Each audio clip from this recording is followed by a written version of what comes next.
welcome to ET Markets Crypto TV presented by CoinSwitch Kuber. I'm Maloni Bhatt. Now on this show, we demystify cryptocurrencies one topic, one concept at a time. It's a whole new world, so it's best that we arm ourselves with knowledge before we explore it.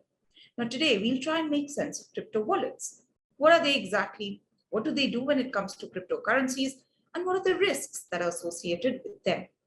Time to bring in my guest today, Tarusha Mittal. She is an entrepreneur and podcaster. She is also the COO and co-founder of Oro Pocket, UniFarm, and Open DeFi.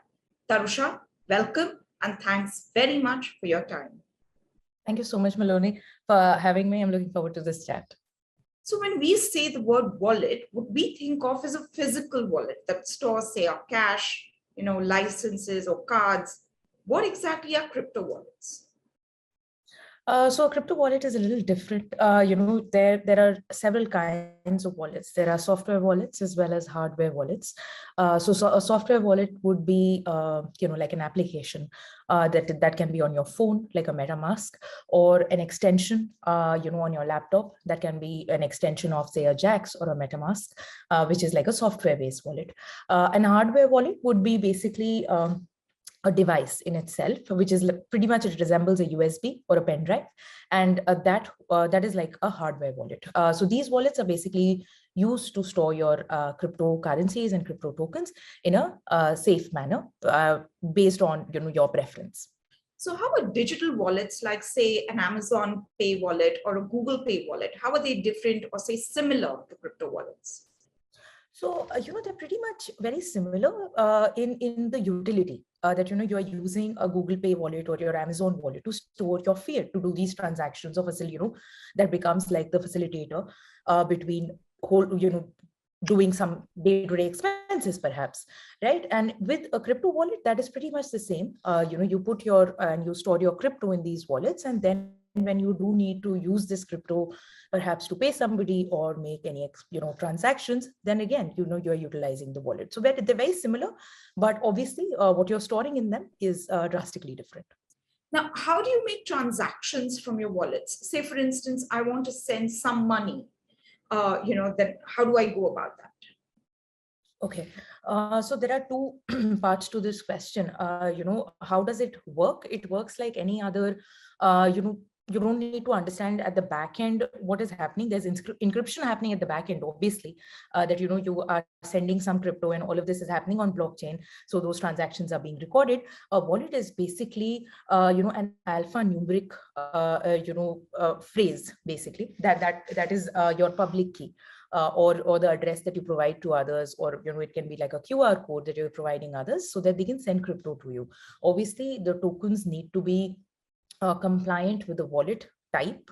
So if you're sending like ERC20, that is Ethereum tokens, then that wallet needs to be able to accept them. So say, for example, if you're going to be sending, for example, USDC to a wallet that only accepts USDT, that money would be lost forever.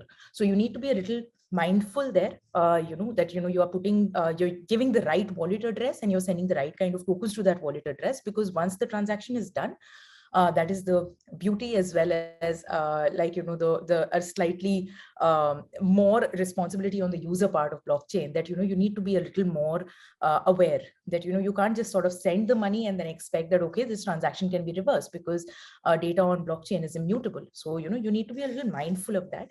And the wallets, they work like any other wallet, that you are sending some digital currency, like digital fiat we send to, say, an Amazon wallet, or say like a MobiKwik. You send it and you store it, they hold it for you. Very similarly, crypto wallets do the same. Again, depending on what kind of wallet do you have, and that would determine what sort of accessibility that wallet has. Like, for example, now coming to your latter part, the second part of the question, where you are saying that if you are trading initially, do you get like a wallet by default?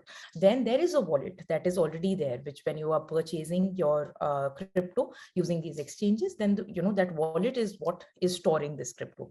But usually when you are say if you're a trader, then you can leave those crypto there because you will be probably doing a lot of transactions and you don't want to spend that much on gas fees. It is just unadvisable because gas fee can be really high. But if you are somebody who's holding crypto, then it is usually advisable to move your crypto from the exchanges to perhaps say a hardware wallet or a paper wallet, or basically to cold storage. Again, here the idea is just to retain the security and maintain that your crypto is not hacked and nobody kind of takes it away from you. So that is a decision that you have to take on your own. But yes, once you do purchase some crypto, to store it, you do need a wallet. If you're doing it via exchange, they'll give it to you. If you want to like move it to a wallet which is more in your control, and you are in charge of the private and the public key that is there of that particular wallet, then it is advisable to move it away from the exchanges and move it to a wallet that is more to your liking. And there are a plethora of options. Tarusha, you used a lot of words here, hot and cold wallets. Can you explain some of those words, and also what are public and private keys? What does Cold that? wallets and hot wallets. So cold wallet is basically any wallet that is not connected to the internet. So a hardware wallet, once you move it, or a paper wallet, like if you are putting in the details of your wallet, like a seed phrase, etc., on and storing it on paper, then it's not really connected on to the internet. Then that is like a cold wallet. A hot wallet is basically a wallet that is connected to the internet. So that is the difference between hot wallet and cold wallet. Now moving to a public and a private key. So a public key is basically your shareable address that you can actually share with people so that they can send you money. Private key, on the other hand, is something that you should not be sharing in public or with anybody, because this entire mechanism works on encryption, right? Basic encryption. So public key, there are two keys. So one is to encrypt it and one is to decrypt that data. So if you give somebody your private key, they can decrypt that data and actually utilize the funds that are in your wallet. So that is what you wouldn't want. That's why you keep your private key safe.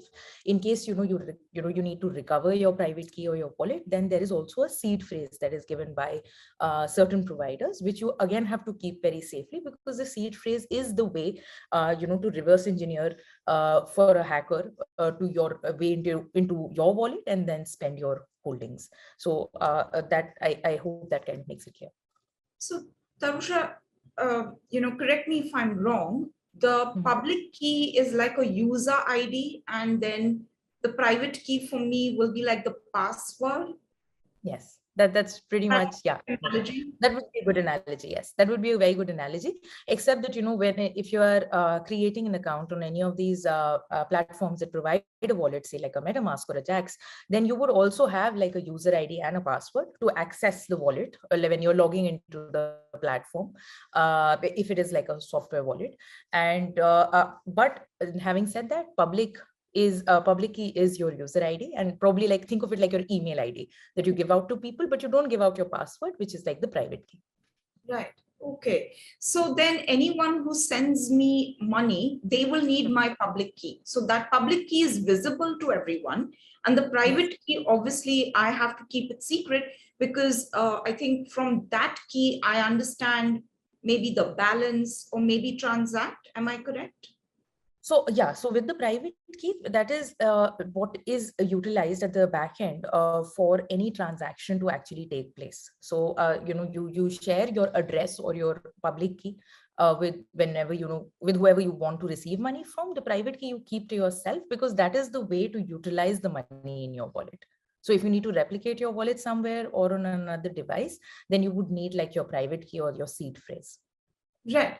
So, what happens if I lose the keys? Okay. So private keys are derived from the seed phrase. Okay. And the seed phrase is how you are able to recover a wallet. Say you've forgotten and you don't, as I said, you want to move devices. Sorry, and you are. Tarusha, what's a seed phrase? Is it like a secret password or a code or of some sort? Yeah. now recently of late, if you might have made an account on Instagram, they give you like a, several words or numbers as like a recovery phrase, right? If you are not able to get into your account and if you need to recover your account, then you need to like make a note of those numbers or those words.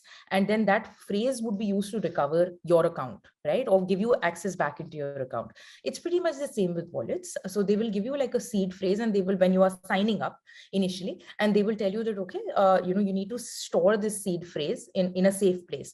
So all those words, they need to be put in the same order if you're trying to recover your account. So your seed phrase is via which your private key is derived, and private key is how your data is decrypted on your wallet. So, it's encrypted data, and to decrypt it, private keys are used. That's why you don't really share your private key with anybody. And the seed phrase, again, you don't share it with anybody, because those are the ways to get access into your wallet. So, and if you do lose access, then, you can put in your seed phrase, and that would give you access to your private key and your wallet to replicate that account on another perhaps device.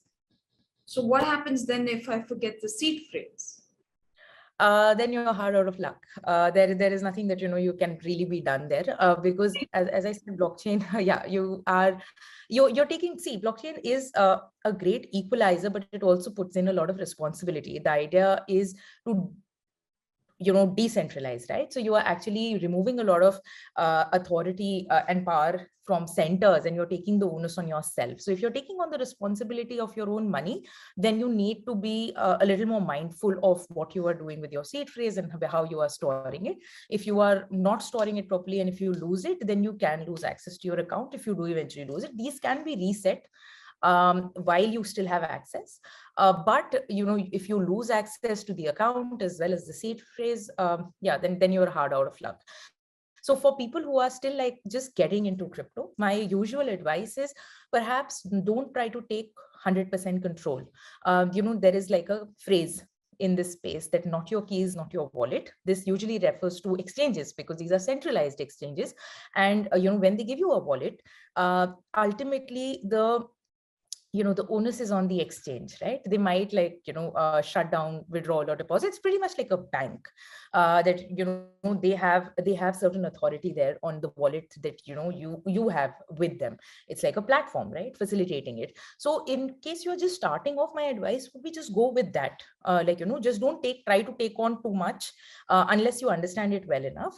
So buy your crypto and store it on the exchange wallet. And then once you start understanding, and you get more comfortable and feel that you can take on the responsibility of taking and storing like a seed phrase, which is not much of a responsibility really. It's just that you have to sort of save it and keep it somewhere safe. Like, think of it like a locker number, right? You would want to sort of have that somewhere safe, right? You wouldn't want to run around giving it to people. So again, similarly, like once you feel comfortable, that is the point when you move to a wallet which is more in your control, a hardware wallet or a software wallet, where you are in charge and you have the private key access as well. With exchanges, you don't get that. And that is why people like saying not your keys, not your coins. And they advise that, you move your holdings away from exchanges. Do I need different kinds of wallets to handle different kinds of currencies, or does one kind of a wallet suffice? Okay, so, this depends on which wallet you're using. So say if you're using for example, let's take the example of a MetaMask. Okay, MetaMask wallet will support coins that are on Binance Smart Chain, that is BSC. It'll also support coins that are ERC20. So Binance Smart Chain coins are BEP20. Again, different kind of coins, but it does support. You need to just change the network there. So you can, and the wallet address would be, it might or might not be different in the case if you are changing the network. So you have to be a little mindful there. But for different kind of tokens, as I said, that if you are sending like USDC on a USDT wallet, then they will be lost. So you need to make sure that the compatibility is there. And usually one wallet does solve your problem, because now wallets come with solutions that work on multiple chains, not just ERC20 compatible. So you would be able to do your transactions, store your crypto on that one wallet, but you will have to sort of change the network to make sure that you are actually receiving those tokens into the right address. Tarusha Mittal, thank you so very much for answering all our questions very patiently on wallets. Well, that's it from us. Thank you for joining us, Tarusha. Thank you And for having me. It's been an absolute pleasure. I hope I could do justice. well, that's it from all of us. Thank you so very much for joining us. There's lots more on ET Markets Crypto TV, which is presented by CoinSwitch Kuber. Do check us out.